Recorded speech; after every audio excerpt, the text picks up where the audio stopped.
们听说过蚕女吗？把妙龄少女的双目挖掉，四肢斩去，绑在桑树里，剖开她的喉咙，就能取出上好的蚕丝。只要弹奏人蚕丝做成的琴弦，许下的愿望就会被神听见。全文已更完，放心观看。我的村子叫做蚕村，那是一个与世隔绝的小村庄，隐没在层层峦峦的深山之中。除了我们的村庄，周围荒无人烟，是一片巨大无比的桑树林。那树林无边无际，如果没有对山林极其熟悉的人带路，没人能找到出去的办法。蚕村的村民世世代代以养蚕为生，成年的女人负责饲养幼蚕，收集蚕茧，女孩则负责整理蚕丝，制作织物。而男人的工作就是定期开车出山，将生产好的蚕丝运走去山底下的县城里交易，再带着必须的物资回来。村里没有信号，少数的几台电报机就是与外界交流的唯一方式，而只有几个有资历的男人有资格使用它们。养蚕的活大部分都是女人们在干，男人们除了每个月开车进出一趟，平日就只是聚众赌博喝酒打发时间，再转头把火气或愉悦撒在自己的女人头上。很少有几个男人是不打自家媳妇的，也没有人会为那些挨打的女人做主。女人默默忍受一切，为丈夫生儿育女，并不辞辛劳的工作，这在这里是最正常不过的事情。可是也有例外，那就是琴女。在我们村有个规矩，琴女受人尊敬，琴女每10年换一次，她们不用劳作，不用生子，不用嫁人，更不用忍受男人的呼来喝去，她只需要做好一件事，练琴。到了每10年一次的大祭，每年一次的小祭，就需要琴女。祭祀是村子里的头等大事，到那时，琴女便会坐在祭台上，不眠不休地弹奏一天的琴，为村子祈求福音，给大家降下福泽。而我的阿姐就是如今村子的琴女。小时候，我曾懵懂地问过阿娘，为什么阿姐不用像我一样干活？阿娘说，我们家的女子是琴女，琴女是不用干活的。那我也是我们家的女子，那为什么阿姐是琴女，我就不是呢？阿娘仿佛突然被激怒了一般，扬起手瞪眼呵斥我，没有为什么，就知道问奇怪的问题。我吓得往后缩，摇头不敢再问。我也问过阿姐同样的问题，阿姐不会骂我，更不会打我，她只会温柔地笑着抚摸我的头，但是阿姐永远无法回答我。阿姐是被选中的琴女，她不能说话。阿娘说，琴女的嗓子是用来和神交流的，只有神才能听琴女的声音。从被选中作为琴女的那天起，阿姐就再也不被允许发出任何声音了。我一直很纳闷，阿姐究竟是怎么忍住不讲话也不发声的？无论我怎么缠着她讲故事，说如何可笑的话去惹她发笑，她都只是微微笑着看着我，从未笑出声过。有一次，我甚至故意在她不注意，从身后猛地拍她的后背，只为看看她在受惊时会不会发出声音。而她只是转过身来，用惊惧的目光看着我，在看清是我之后，又露出安定的表情。从我记事起，我就从未见她发出过一点声音。我经常怀疑地想，她或许生来就是哑巴。虽然不会讲话，但是阿姐长得很漂亮，她皮肤白皙，眉眼精致，又那么的安静，像是一个精美的布娃娃。我从没见过真正的布娃娃，这个词是村里的男人们谈生意时我听他们提到的。在很长一段时间，我一直认为这片山林和它围着的村子就是全部的世界。我原本应该一直这么认为下去，可是就在几周前，怪事发生了。一天，隔壁家的女孩毛毛正在村旁的河里洗衣服，突然她发出一声凄厉的惨叫，面色惨白的转身就往村子里跑。她边跑边失声大叫，有怪物，河里有怪物。毛毛的爹正在离河不远的地方坐着打牌，他今天本就输了很多钱，听到女儿的喊叫异常烦躁，一把他扯过来就是一耳光。毛毛被这一巴掌打得晕头转向，叫喊声被憋了回去，但是依旧面色惊恐，嘴里不住地大喊，河里有好多好多虫子。毛毛爹皱起眉，几个打牌的男人对视一眼，起身到河边去查看。眼前的场景让他们头皮发麻，河水里密密麻麻全是蚕虫。可诡异的是，那并不是正常的白蚕，它们通体黑红，那颜色就像凝固了的血污。这些蚕少说也有好几百只，全都一动不动地漂浮在河里，竟然全是蚕的尸体。几个男人脸色阴沉，一个人匆忙赶过去叫来了村长。村长一看，面色立刻变得铁青，这是怎么回事？怎么死了这么多神蚕？我和几个在一旁凑热闹的孩子都面面相觑，在村子里这么久，我们从未听说什么是神蚕。从村长的脸色看来，那分明是十分要紧的东西，马上就要大祭了，莫非出了问题？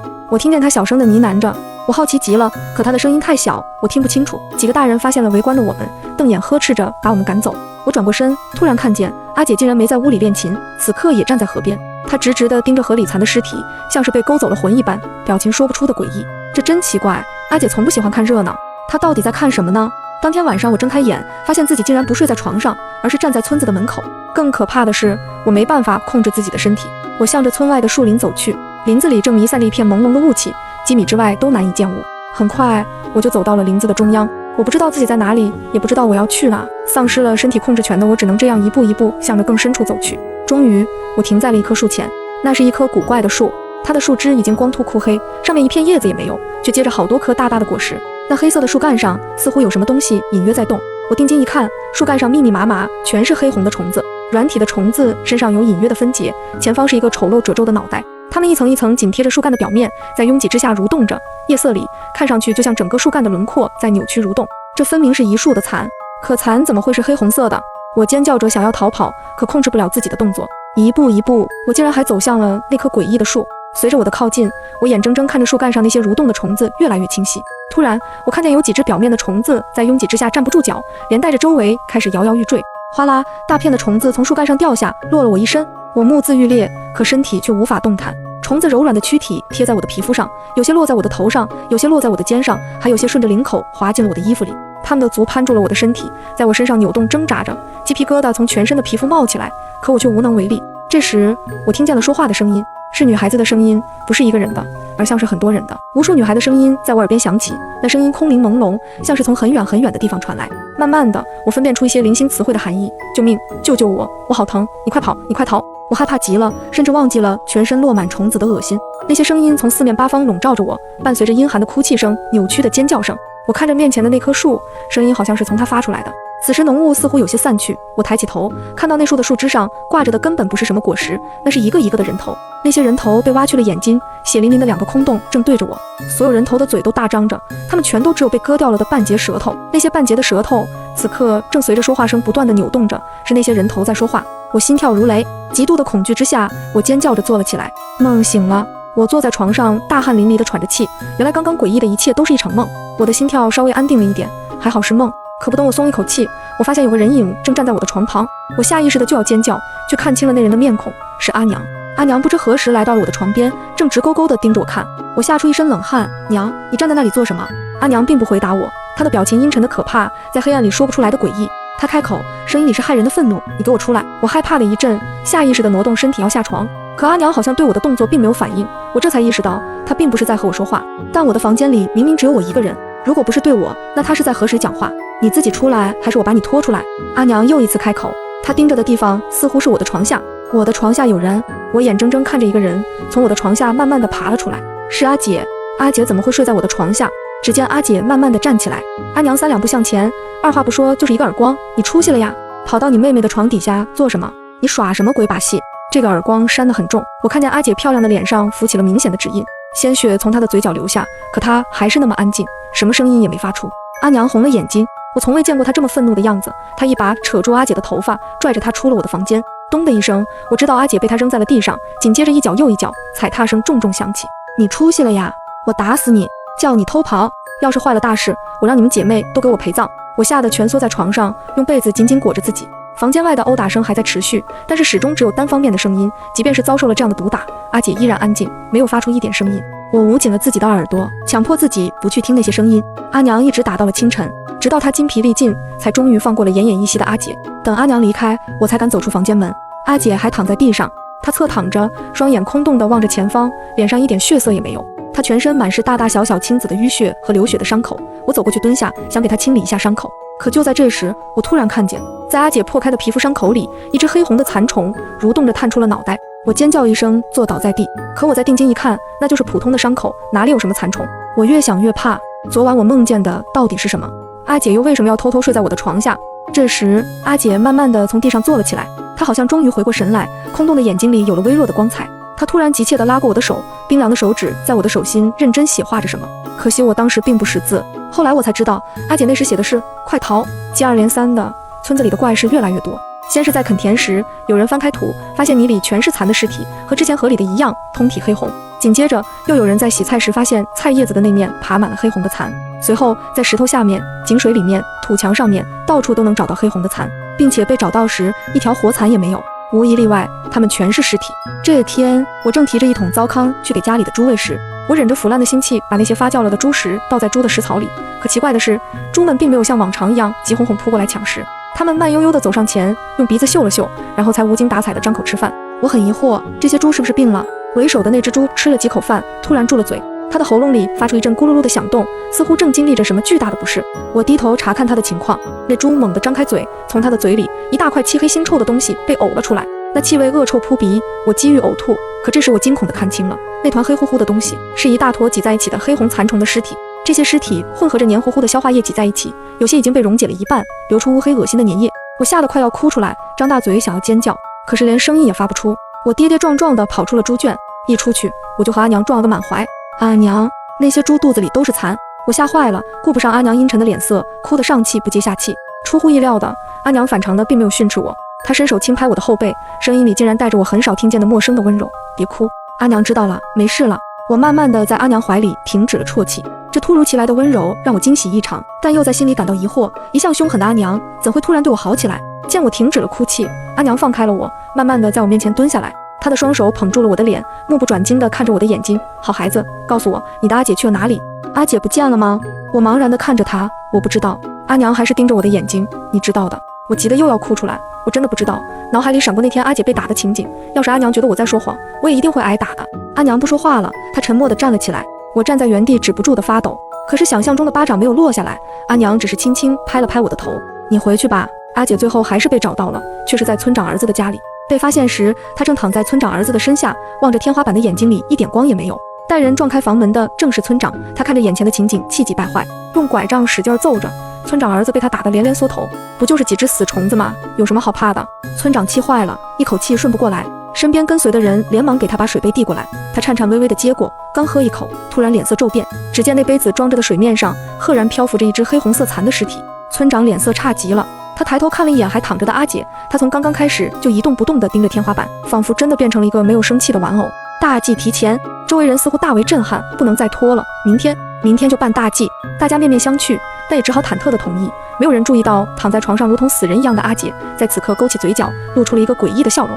明天就要大祭的消息很快就传遍了整个村子，大家都很讶异，一时间人心惶惶。听到这个消息的一瞬间，我突然莫名的心头一跳，一种极其不祥的预感和不安在我心里升起。我不知道自己怎么了，但是我直觉有大事发生。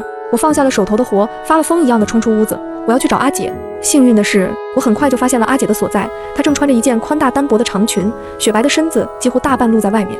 两个人正架着她的胳膊，一群人簇拥着她往村口的方向走，一群人站在道路两边，围着她指指点点。我发了疯的往前挤，可我个子小又瘦弱，许久才终于来到了围观人群的前方。阿姐！我大声喊着，我看见阿姐抬起了头，似乎听见了我的呼喊。与此同时，她突然剧烈挣扎了起来。或许是没有想到一向温顺的阿姐会突然反抗，架着她的两个人惊骇之下没能抓住阿姐，从他们之中挣脱出来，猛地扑到了我跟前。阿姐捉住了我的手，我打了个哆嗦，那双手竟和冰一样冷。阿姐急迫地看着我，她似乎很迫切地想说什么，迫切到忘记了她不能说话。有血从阿姐的嘴角流出来，有生以来第一次，我惊恐地看见阿姐张开了嘴。我终于知道为什么阿姐从不能说话了。黑色的丝线从里面密密麻麻缝住了阿姐的嘴唇，随着她用力的张开，那些线深深地勒进了她的血肉里，周边渗出了黑红的血珠。从那条打开的缝隙里，我看见阿姐的舌头只剩下半截，在口腔里不住扭动着。我被眼前的情景吓傻了，下意识地要后退，可阿姐死死地抓着我的手，用力道像要把它们捏碎。越来越多的血从她的嘴边流出来，可是并不是鲜红的，阿姐的血液是诡异的黑红色，和那些蚕一模一样。那两个人反应过来，上前拉阿姐的胳膊，阿姐终于在他们的拉扯下松开了手，向后退去。她敌不过男人的力气，最终被拖了回去。人群又重新围住了她，在她消失在人群中之前，她一直死死地盯着我看。我呆呆地站在原地，看着人群裹挟着她出了村门。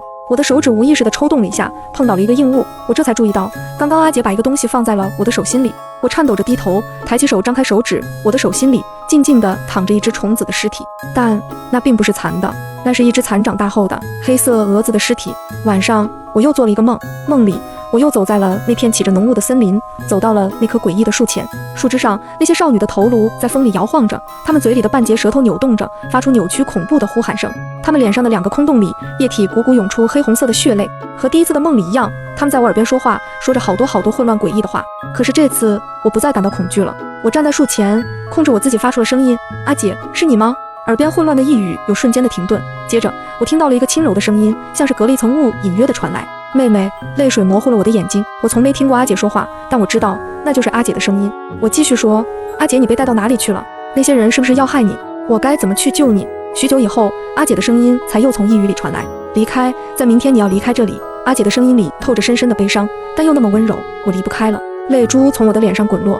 是啊，我知道的，我一直都知道的，只是一直以来我都不愿去面对罢了。我的阿姐早就已经死掉了。我家的女子世世代代都是琴女，而村里的琴女只有一个人，那个人不是阿姐，是我。我终于想起来了，我并不是第一次见到那棵树。5岁时候的一个傍晚，我曾偷跑出村过。那天阿娘让我在村子附近的树林里去拾取一些柴火，可是前一天刚下过雨，我找到的木柴又湿又软，根本没办法点燃。天色已经很晚了，我肚子很饿，但又怕这样空着手回去会遭到阿娘的责骂。我在林子里漫无目的地徘徊着，等我反应过来的时候，我已经迷路了。我急得快要哭出来。而这时我听见了人的说话声，连忙跑过去。那是我第一次见到那棵树，它立在那里，树枝和树干早就干枯发黑，上面爬满了黑红色的蚕幼虫。我还没来得及感到恐惧，就看见了树下站着一群人，而他们中间是我年仅10岁的阿姐。我站在一棵桑树的后面，眼睁睁地看着他们挥起斧头，砍掉了阿姐小小的四肢。他们用手挖掉了她的眼睛，掰开她的嘴，剪掉了她的舌头。接着，他们抬起阿姐的残躯，恭敬地把它放进了那树干上的一个洞里。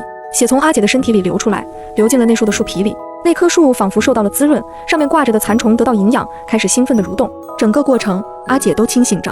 她痛苦地挣扎着，她的惨叫声回响在整个林子里，血流淌在泥土上，可是没有人去救她。我听见阿娘对树里的阿姐说：“可怜的孩子，痛苦的灵魂会有和神对话的能力，只要痛苦到了极致，神就会听见你的愿望的，神会实现你的愿望。”阿姐痛苦地挣扎着，脸上的2个血洞不住地向外流泪。阿娘静静地看了她一会儿，然后头也不回地离开了。我呆站在原地，直到那些人离开很久以后，我终于找到了力气，走了过去，站在了那树干的洞前，看着我的阿姐。她已经没有人形的残躯，被绑在树的中央。她哭泣着，流着血泪，可是她已经看不见我了。我突然崩溃地大哭起来，不知道哪里来的勇气，用手拼命挥舞着，打开那些正在吸阿姐血的蚕虫。大片的虫从树上落下，掉在地上，蜷缩扭曲着，变成了干枯的尸体。阿姐眼睛的2个血洞茫然地望着我，她意识到了是我，那流着血的嘴徒劳地张开，可是却没法说出话来。我不管不顾地抱着她。突然，我的脑中想起了阿娘刚刚说的话：只要痛苦到了极致，神就会听见你的愿望。我颤抖着开口：神啊，我要许愿，求求你把我的阿姐还给我。我忘记我是怎么回家的，只记得3天后，当阿娘牵着阿姐的手再次出现在我面前时，我知道神听见了我的愿望。据说，当琴女弹奏人蚕丝做成的琴弦，她许下的愿望就会被神听见。可这是错的，并不是被选择成为琴女的人才有资格许愿，而是许下愿望的人才是琴女。醒来后就到了祭典的时间，我试着找到阿姐，想带她逃走，但村里人看得很严。当我看到阿姐的时候，阿姐已经在祭台上了。他们把阿姐胸前的衣服扯开，拿刀扎了进去，一只只黑色的蚕从阿姐的身体里像血液一般的流出来。为什么不是丝？村长崩溃地大叫着。我看到从阿姐身体里出来的蚕一点点地变成茧，随后这些蚕茧破开，变成一只只飞蛾。它们扑到村民的身上，逐渐地把血液吸干，甚至连骨头都融化了，变成一张张的皮。而阿姐则从禁锢她的架子上融化，她的皮摊在地上，之前出来的黑蚕又一点点地飞回阿姐的身体里，阿姐又变成了人类的样子，我的阿姐又回来了。